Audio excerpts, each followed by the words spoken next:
The dispute about the name, it was also a dispute about identity, about the national sensitivities in a region which was always the powder keg of Europe. What we have tried with our neighbors to do is to diffuse the nationalism, the poison of nationalism, which is something quite different than patriotism.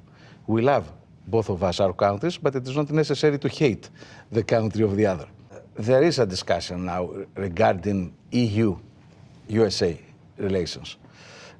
We both want to keep this partnership alive and kicking. But in order to do that, there are some things that are necessary to any kind of relationship.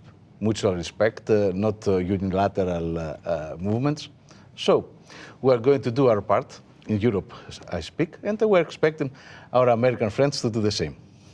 So these moves essentially extends the zone of stability in a region that needs more stability, and it makes us an ally that the US and other allies can rely upon. We're going to be part of an alliance where, at some point, to go back to George's point on the need to have a dialogue, to de-escalate the renewed tensions that started with Georgia and then Ukraine.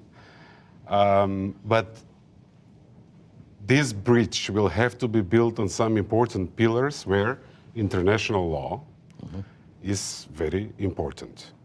And I think we will help in our own way as the 30th member state